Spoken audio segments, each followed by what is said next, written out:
मौजूद है हरियाणा प्रदेश के सबसे चर्चित और सबसे हॉट सीट बाडड़ा हलके में बाडड़ा विधानसभा क्षेत्र में कांग्रेस की टिकट को बात की जाए तो जबरदस्त मारामारी देखने को मिल रही है, क्योंकि 60 दावेदार इस सीट से कांग्रेस की टिकट को लेकर है और उनमें से एक प्रोफेसर सविता शिवरान खास बातचीत में है। अपने खुद के गांव गोपलवा से मौजूद थी। यहाँ पर जो है गांव की सरदारी बैठी है इनके साथ में और सभी लोग जो है सुन भी रहे हैं। गांव की सरदारी बैठी है, लगातार गांव में जा रहे हैं। जी। क्या लोग कह रहे हैं, क्या लोगों का मन के अंदर जो विचार चल रहे हैं? हर एरिया से इतना सपोर्ट मिल रहा है, सब ये कहते हैं बेटी आप आगे बढ़ो, हम तुम्हारे साथ हैं, आपको पीछे देखने की जरूरत नहीं है, आप आगे बढ़ने की कोशिश करते हो और हम आपका पूरा सहयोग, यहाँ तक कहते हैं तन मन और धन तीनों से आपका पूरा सहयोग करेंगे।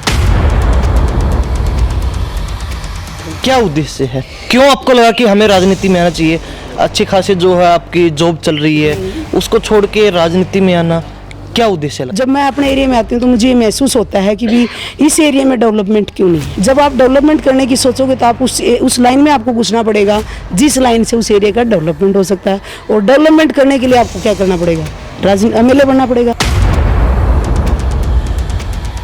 कांग्रेस से जुड़ने का क्या कारण रहा, मुख्य कारण क्या है कांग्रेस के साथ जुड़ने का?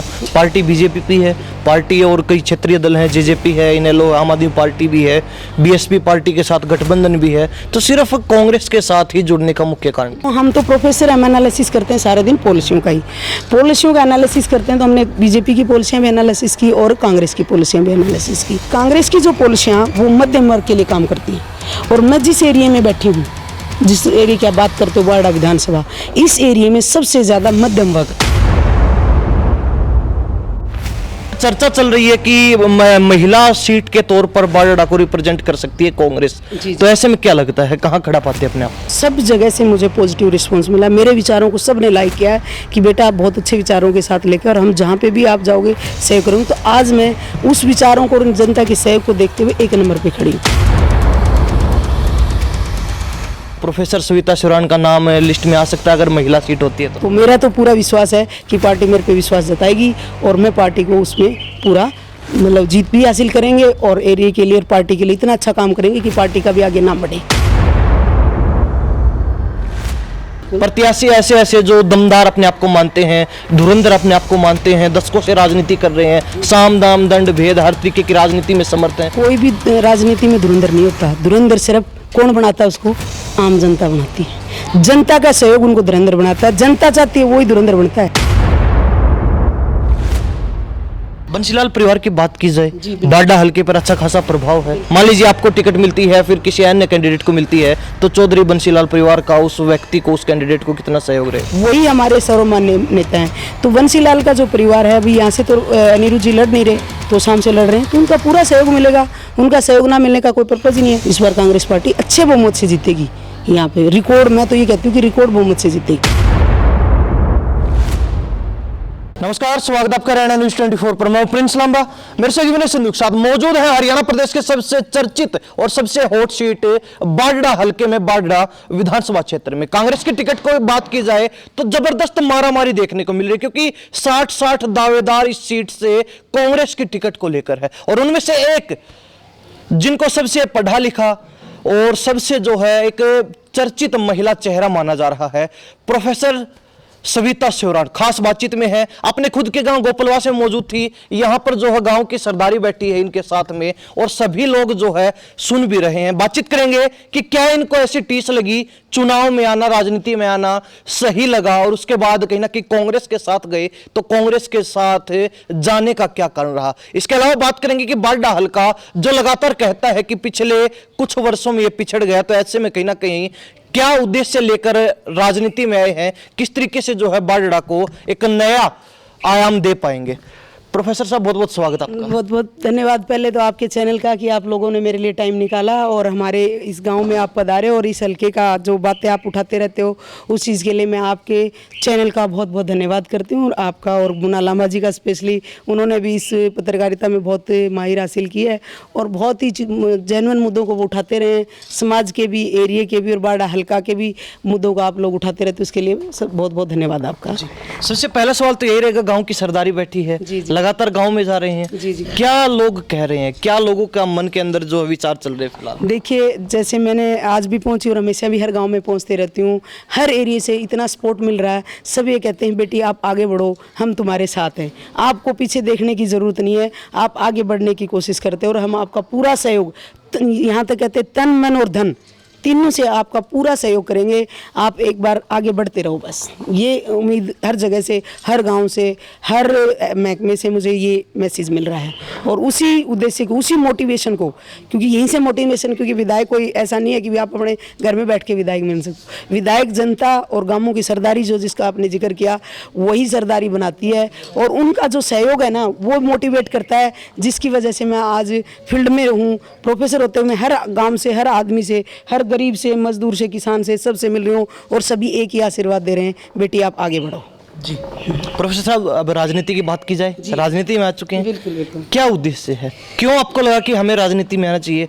अच्छी खासी जो है आपकी जॉब चल रही है, उसको छोड़ के राजनीति में आना, क्या उद्देश्य लगा? देखिए, ऐसा है कि मैं अभी प्रोफेसर हूँ, जैसे आपने बताया, प्रोफेसर और एमएलए के पद में कोई ज़्यादा डिफरेंस होता नहीं है।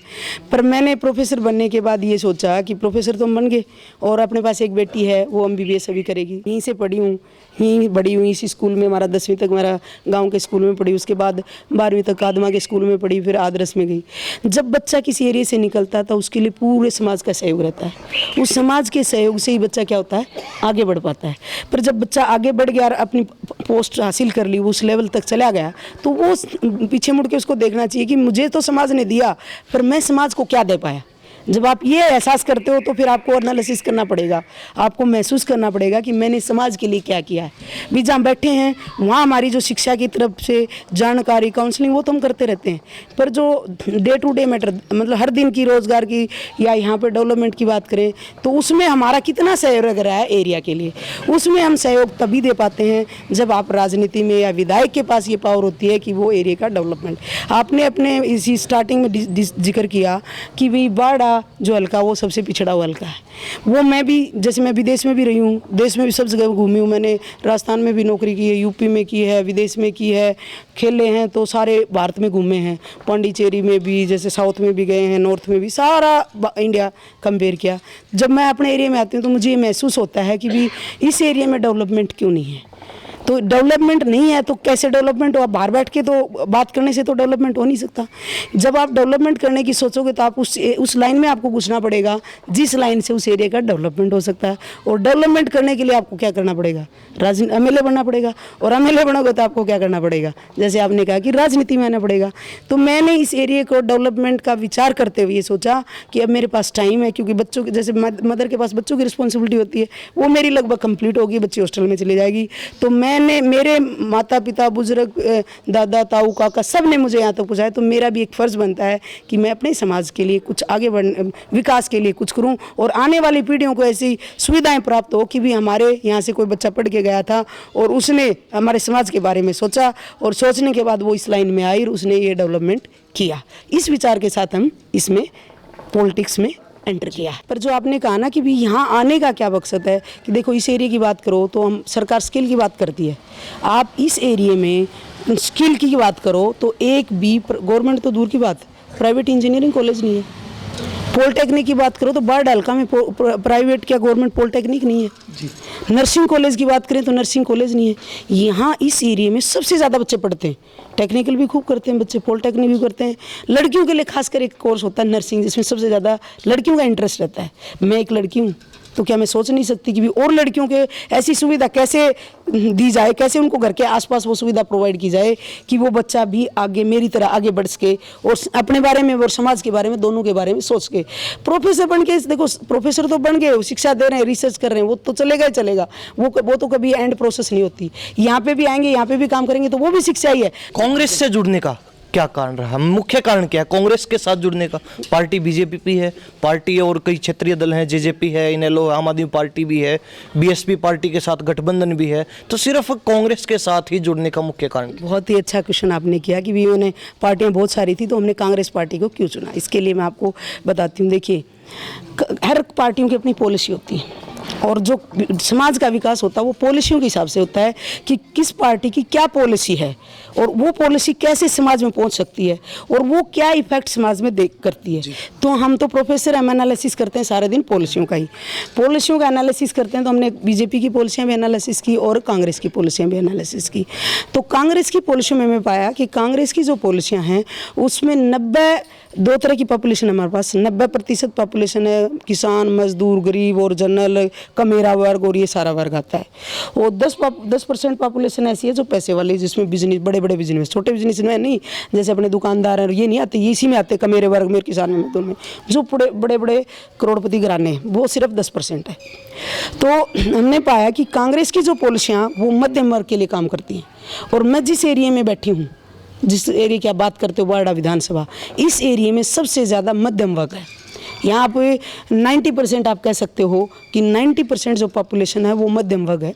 और कांग्रेस की जो पॉलिसियाँ हैं वो 90% जो पॉपुलेशन है उसको सपोर्ट करती हैं। तो मुझे 10% की साइड नहीं देखना। 10% में तो हो सकता है मैं भी शामिल हो जाऊँ कल, 10% में कोई और भी हो जाए, पर सिर्फ 10% को बढ़ाने से मेरे देश का, मेरे गांव का, मेरे एरिया का विकास नहीं हो सकता। और दूसरी बात, ये कांग्रेस एक ऐसी पार्टी है जो इसकी जो पॉलिसियाँ बनी थी वो जब बनी थी जब हमारा देश आज़ाद भी नहीं हुआ था। और उस टाइम जो पॉलिसियाँ बनी थी वो आम आदमी के विकास के लिए बनी थी। और हो सकता है आदमी इधर उधर हो सकता है कि भी मेरी सोच हो सकता है मैं कांग्रेस में और कल गलत हो जाए, पर कांग्रेस की पॉलिसियाँ गलत नहीं है। अगर आप उन पॉलिसियों को सही ग्राउंड पर लेके आओगे तो आम आदमी का, प्रत्येक व्यक्ति का, हर, चाहे वो गरीब हो, चाहे मजदूर हो, चाहे किसान हो, चाहे कमेरा हो, सबका विकास होगा। और उन पॉलिसियों को ग्राउंड पे लाने के लिए अपनी इच्छा है, इसलिए हम इस ग्राउंड पे, जैसे मैं इसका एक उदाहरण दूं आपको छोटा सा, पीछे हमने देखा किसान आंदोलन था जी। किसान आंदोलन में हमारे सारे देश के किसान बॉर्डर पे बैठे थे, 700 किसान शहीद हो गए 13 महीने तक। कई बार मुझे ये भी सुनने को मिलता है, मैं जाती हूँ गाँव में, 1-2 बीजेपी के कैंडिडेट भी होते हैं, वो ये कह देते हैं जी किसान बहकावे में बैठे थे। किसी ने, एक ने कहा कि काख में कंबल दाब के लेके आने के लिए बैठे थे। मैंने कहा भाई आप किसान आंदोलन में गए थे कभी? मैं गई थी किसान आंदोलन, मैंने देखा था किसान आंदोलन। उन लोगों ने क्या क्या सहा था, वहाँ पानी भी गिर रहा था, वहाँ गर्मी भी थी, लोगों के घर भी जला दिए थे, बहुत कुछ चीज़ें जला दी थी।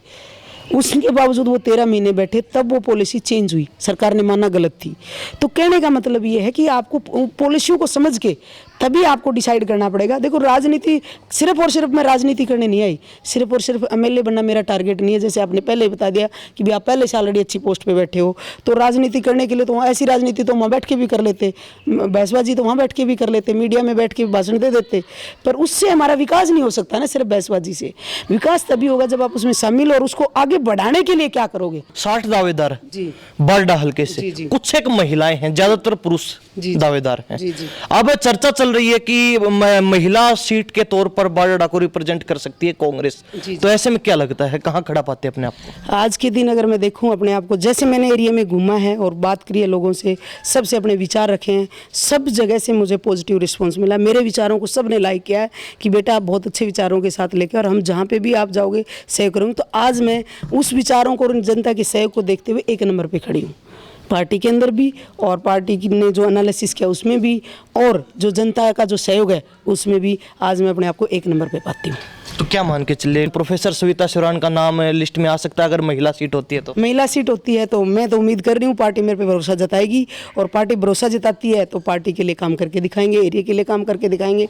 तो मेरा तो पूरा विश्वास है कि पार्टी मेरे पे विश्वास जताएगी, और मैं पार्टी को उसमें पूरा मतलब जीत भी हासिल करेंगे, और एरिया के लिए और पार्टी के लिए इतना अच्छा काम करेंगे कि पार्टी का भी आगे नाम बढ़े।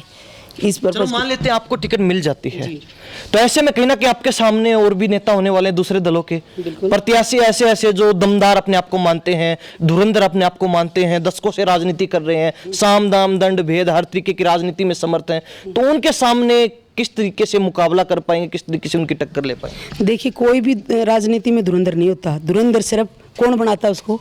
आम जनता बनाती है। जनता का सहयोग उनको धुरंधर बनाता है। जनता चाहती है वही धुरंधर बनता है। कोई अपने आप को मैं कह दूं मैं धुरंधर हूं तो नहीं, या कोई भी नहीं कहते मैं 10 साल से राजनीति कर रहा हूं। तो आपने ऐसे वैसे भी लोग देखे हैं भी जो वर्षों से राजनीति करते आते हारते हैं। तो धुरंधर कौन बनाता है? जनता बनाती है। तो जनता का सहयोग मिला तो सब कुछ सही है। और रही कांग्रेस पार्टी के जितने भी वो सारे एक हैं। कांग्रेस पार्टी पहले से भी एक थी। कुछ मैसेज समाज में जा रहा था कि भी अलग है, तो आज आप दोबारा से वही मैसेज आ रहा है कि सारी कांग्रेस एक साथ है, एक होके लड़ेंगे और सभी को एकजुटता के साथ संघर्ष करेंगे और जनता का सहयोग लेके धुरंधर को भी टक्कर देंगे और उसको हासिल करेंगे। आपने एक बात बोली अभी कि कांग्रेस पार्टी एक है, 60 दावेदार, उनमें से एक आप भी हैं। अगर मान लीजिए आपको टिकट मिल जाती है या फिर किसी अन्य को टिकट मिलती है, तो क्या सभी 60 लोग एक साथ नजर आएंगे? उनमें से ज्यादातर लोग ऐसे होंगे जो दूसरा ऑप्शन भी तलाशेंगे, कई लोग ऐसे होंगे जिनको सिर्फ चुनाव लड़ना ही है, पूरा मन बना रखा है, ध्येय बना रखा है, तो वो चुनाव में भी उतरेंगे। तो आप ये तो मत कहिए कि 60 लोग एक साथ ही नजर आएंगे। तो कहीं ना कहीं ऐसे में नहीं लगता कि बारडा से कांग्रेस की मुसीबत और भी बढ़ सकती है? ऐसे बिल्कुल नहीं बढ़ेगी कांग्रेस की मुसीबत बारडा से। मैंने पहले ही बताया, यहाँ की जनता ने माहौल बना रखा है, जनता ने अपना मूड बना रखा है कि उन्होंने क्या करना है। जो अलग रास्ते में वैसे तो ज़्यादातर जाएंगे नहीं, कोई इक्का दुक्का हो सकता है, जा सकता है। तो पीछे भी लोकसभा में भी कुछ लोग गए थे और उससे कोई ज़्यादा फर्क नहीं पड़ने वाला है। और वैसे ज़्यादातर मैं कह रही हूँ आपको 90% अगर 95 या 90% इकट्ठे हो जाते हैं तो 1% 2% तो हर जगह रहता है, उसको तो आप इग्नोर करना पड़ता है आपको, और वो तो हर जगह रहता है। वो सिर्फ कांग्रेस नहीं, कोई भी पार्टी है उसमें होता है, उससे ज़्यादा इफेक्ट नहीं आता। पर फिर मैं वही बात कहूँगी कि जो इम्पैक्ट है सारा वो जाएगा किस पे? आखिर में बनाना किसने? विधायक जनता ने बनाना। और जब जनता को, विधायकों को 60 के 60 कैंडिडेट, जैसे मैं ही हूँ, मान लीजिए मुझे ही टिकट नहीं मिलती, तो मैं अगर मैं सोचूं कि मैं निर्दलीय लड़ लूँ तो मैं गलत सोच है मेरी। क्यों सोच है गलत? मुझे पता है जनता का नुकसान करना है। मैं एक चीज़ आपने अच्छी बात कह दी तो मैं उस पर बताना चाहती हूँ। देखो, मैं निर्दलीय नहीं लड़ूंगी, मेरी पहले से क्लियर है। मैं तो कांग्रेस की टिकट मिलेगी तो ही टिकट इलेक्शन लड़ूंगी, नहीं तो मैं किसी दूसरी पार्टी से किसी से भी नहीं लड़ूंगी। निर्दलीय ना लड़ने का, जो भी लड़ रहा है उसके भी लिए भी ये सजेशन है कि निर्दलीय लड़ने से कोई फायदा नहीं है। 2 कारण है। पहले कारण, जनता ने मूड बना रखा कि वो निर्दलीय को नहीं जिताएगी। क्यों नहीं जिताएगी? इसका दूसरा कारण है, जिता भी देगी तो उसको कुछ नहीं मिलना। निर्दलीय विधायक कुछ भी काम नहीं कर सकता। क्यों नहीं कर सकता? पहली बात, मान लीजिए सरकार बन गई, पूर्ण बहुमत से बन गई, तो निर्दलीय को कोई पूछने वाला नहीं।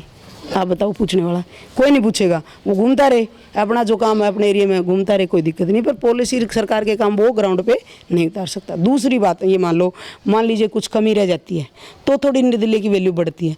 तो सरकार कहेगी भाई तुझे जो चाहिए वो ले और अपना साइड में बैठो, हमें अपना काम करने दो। अगर आपको सिर्फ टैग लगवाना है विधायक का भी, तो उस केस में तो आप निर्दलीय उतर सकते हो, या ये दिखाना कि मुझे तो राजनीति करनी है।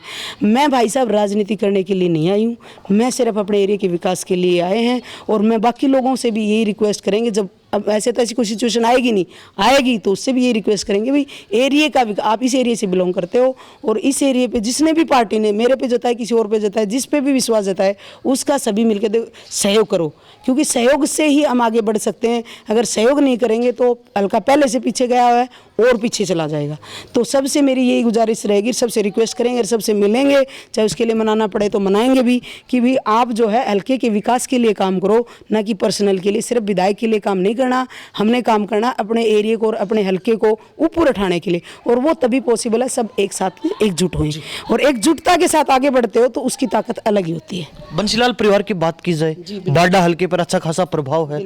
चौधरी बंसीलाल के बेटे रणबीर महिंद्रा 3 बार लगातार चुनाव लड़ सके, हालांकि जीत नहीं पाए। 2004-5 के चुनाव में चौधरी धर्मवीर सिंह आखिरी बार कांग्रेस से यहाँ से जीते थे, उसके बाद कांग्रेस लगातार हारती रही है। तो ऐसे में इस बार क्या लगता है, मान लीजिए आपको टिकट मिलती है, फिर किसी अन्य कैंडिडेट को मिलती है, तो चौधरी बंसीलाल परिवार का उस व्यक्ति को, उस कैंडिडेट को कितना सहयोग रहेगा? ऐसा है, देखो बंसीलाल जी ने तो सिर्फ बारडा का नहीं, पूरे हरियाणा का विकास जो बंसीलाल जी ने कर दिया वो कोई और नहीं कर सकता, किसी का अभी तक कोई सहयोग नहीं। मैं बंसीलाल जी की बहुत बड़ी फॉलोअर हूँ। हम जहाँ पे भी बैठते हैं, जब भी जिक्र करते हैं, तो बंसीलाल का राजनीति में जिक्र ना हो वो ही नहीं सकता। तो मैं तो उनकी बहुत बड़ी फॉलोअर हूँ बंसीलाल जी की। मैं उनके कर्मों, उन्होंने जो काम किए हैं, मैं उसी विचारधारा को, क्योंकि उन्हीं के कामों को सोचते हुए हम जब यूँ सोचते हैं ना भाई एमएलए क्या काम करेंगे, तब हम उसी को एनालिसिस करते हैं कि बंसीलाल ने क्या किया। अगर बंसीलाल वाली विचारधारा के साथ हम ग्राउंड पे उतरे तो हम बहुत कुछ कर सकते हैं। तो उन्हीं विचारधारा को, उन्हीं के विचारों को लेके हम राजनीति में उतरे हैं, वही हमारे सर्वमान्य नेता हैं।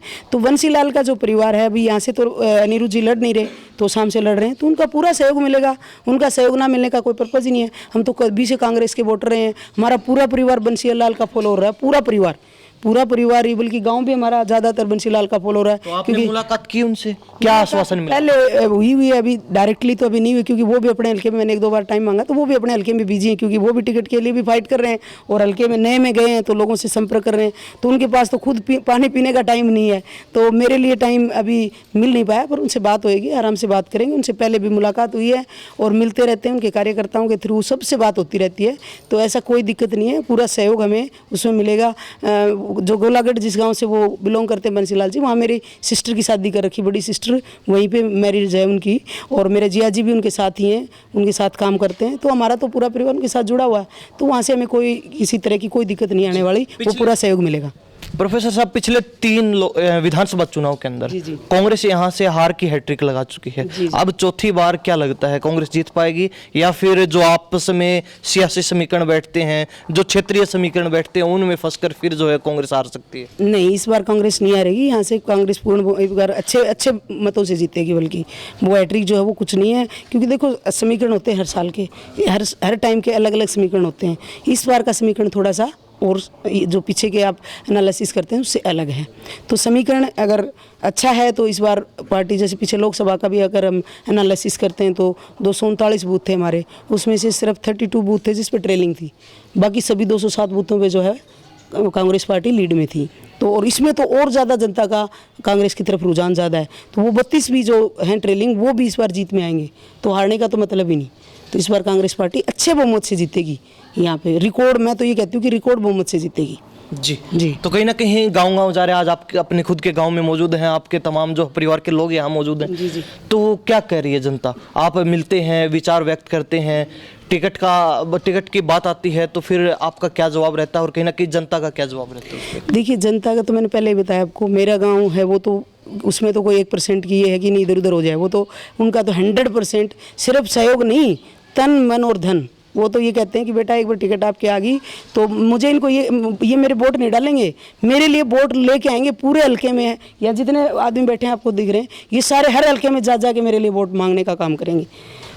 वो तो एक सहयोग तो होगा, सिर्फ वोट देना, सहयोग सिर्फ वोट देना नहीं, मेरे लिए कैंपेनियन भी करेंगे, हर गांव में हर जगह पे जाएंगे, वोट मांगे। और भी कोई ज़रूरत की चीज़ होगी तो उनका कहना है कि आप सिर्फ एक इशारा करना, हम इशारे के साथ आपके साथ खड़े मिलेंगे। सभी यही कह रहे हैं, अगर आपको टिकट मिल गई तो हम तन मन और धन तीनों चीज़ों से आपके साथ रहेंगे, तन मन धन से साथ भी रहेंगे, और सब और लोगों को भी आपके साथ जोड़ने के काम करेंगे, जो लोग नहीं जुड़े हुए हैं उनको भी जोड़ेंगे जी। जो हाँ जी। एक आखिरी सवाल रहेगा चलते चलते आपसे, जिस तरीके से आप लगातार हल्के में जा रहे हैं, जनता का कहना है कि इस बार आप बता रहे हैं कि जनता भी मूड में है बदलाव के, तो ऐसे में क्या लगता है, जिस तरीके से चर्चाएं चल रही है राजनीतिक गलियारों में, ये बात बड़ी जोर शोर से चल रही है कि बारडा पे महिला कैंडिडेट उतारा जा सकता है, क्योंकि जिन जिन सीटों पे ज्यादा दावेदार हैं, ज्यादा जो है टिकट मांगने वाले लोग हैं, वहां पर आपस में जो होड़ लगी उसको कम करने के लिए वहां पर महिला कैंडिडेट को उतारा जा सकता है। तो ऐसे में कहने कि बारडा का नाम भी इसको लेकर चर्चा में है,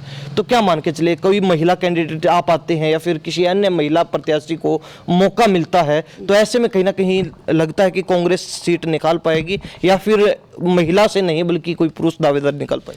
देखिए, हम हमेशा कहते हैं हमारा जो एरिया है ना, ये बहुत ही समझदार, ये एक ऐसा एरिया है जो सबसे ज़्यादा समझदार है, ये हर चीज़ों को समझता है। और ये एक एरिया है, यहाँ पे आपको देखा होगा 3 महिला विधायक बन चुकी हैं। जो सबसे पहले इलेक्शन हुआ था ना, उसमें भी जो डालावाद से थी हमारी चंद्रावती, वो पहली विधायक थी। पिछली फिलहाल देखो तो नैना चौटाला विधायक है, और उससे बीच में बेक रजावती जो है वो भी एक और महिला बन चुकी हैं। तो 3 महिलाएं पहले इस एरिया में बन चुकी हैं। तो ये एरिया महिला को अपनी बेटी और बहन की तरह और उसकी तरह देखता है। यहाँ पे महिलाओं को बहुत ज़्यादा रिस्पेक्ट है, यहाँ महिलाएं बहुत ज़्यादा बाहर नहीं निकलती, लेकिन रिस्पेक्ट महिलाओं को बहुत ज़्यादा मिलती है इस एरिया में। तो ये एरिया एक ऐसा है जो कभी भी ये नहीं देखता महिला और पुरुष, ये देखता है कि हमारे लिए कौन अच्छा काम कर सकता है, क्योंकि इस एरिया के लोग बहुत ही समझदार हैं। जिस तरीके से 2019 में नैना चौटाला को समर्थन मिला, कि आपको लगता है इस बार अगर आपको मौका मिलता है या किसी अन्य महिला कैंडिडेट को मौका मिलता है तो उनको भी वैसा ही समर्थन मिलेगा? बिल्कुल, उससे ज़्यादा।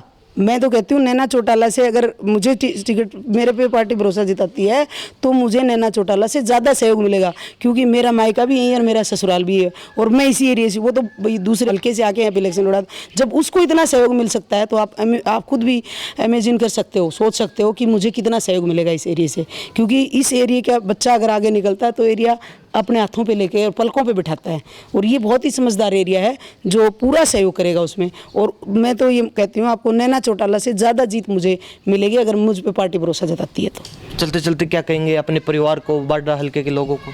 बाढ़ हल्के लोगों को यही कहूँगी कि इस बार आप समझदार हैं, पूरा एरिया के लोग समझदार हैं, उनको ये कि समझदारी से और समझ से लें और अपने हक को जब भी लेंगे जब आप अपने राइट को, देखो हमें अपने राइट कई बार मिलते नहीं हैं, हमें छीनने पड़ते हैं, तो छीन तब पाते हैं जब अपने एरिया के अच्छे विधायक और अच्छी कैंडिडेट की तरफ आप सहयोग करेंगे और अच्छे कैंडिडेट आपको मिलेगा और उसको अच्छे मतों से आप जिताओगे। और सबसे ज़्यादा मैं तो ये कहूँगी कि भी इस बार रिकॉर्ड बनना चाहिए जीत का। अगर रिकॉर्ड जीत का बनता है तो एक मैसेज आता है कि इस एरिया से कैंडिडेट जीता है, उसके बाद उसका विधानसभा में भी जो अच्छे वोटों से जीत के जाता है, आपको पता है उसका भी विधानसभा में दबदबा रहता है कि भाई मेरे साथ इतनी जनता खड़ी है और मेरा ये काम है, ये काम मेरे हल्के का आपको करना पड़ेगा। तो मैं जनता को ये कहूँगी एकजुट हों, एक साथ रहें और समझदारी से काम लें और समझ के साथ वोट डालने के लिए जाएं और कांग्रेस को विजयी बनाएं और कांग्रेस का सहयोग करें और अपने एरिया में विकास के लिए सोचें। जी, ये मेरे प्रोफेसर सविता शिवराणा जी, बहुत बहुत धन्यवाद, आपने अपना कीमती समय दिया हमारे साथ बातचीत की। बहुत बहुत धन्यवाद आपका भी, आपने भी टाइम निकाला और मेरे विचार सुने और मेरे विचारों को जनता तक पहुंचाने के लिए आपका बहुत बहुत धन्यवाद जी। तो हमारे साथ खास बातचीत में प्रोफेसर सविता शिवराण बारडा हल्के से बनी हुई थी, बारडा की बेटी हैं और कहीं ना कहीं यहीं की बहू भी हैं, आपस में जो है नजदीक लगते गांव हैं जहां इनकी शादी की गई। तो ऐसे में कहीं ना कहीं बारडा हल्के में सक्रिय हैं, 60 दावेदार हैं, टिकट को लेकर मारामारी है। लेकिन जो चर्चा चल रही है कि बारडा हल्के से कांग्रेस किसी महिला उम्मीदवार को टिकट दे सकती है, तो ऐसे में कहीं ना कहीं इनको भरोसा है कि पार्टी जरूर इनके ऊपर जो है विश्वास जताकर इनको मौका देगी अपने क्षेत्र का प्रतिनिधित्व करने का। और इनको यह भी भरोसा है कि जिस तरीके से 2019 में नैना चौटाला को बारडा हल्के की जनता ने, यहाँ के लोगों ने प्यार प्रेम समर्थन दिया, उससे कहीं अधिक जो है अपनी बेटी को जो इनका सहयोग मिलेगा। इनकी बातों से आप कितना सहमत, अपनी राय भी कमेंट के माध्यम से जरूर रख सकते हैं। इन्हीं सब बातों के साथ मैं प्रिंस लांबा, मेरे सहयोगी विनय सिंधु के साथ हरियाणा न्यूज़ 24। नमस्कार, जय हिंद।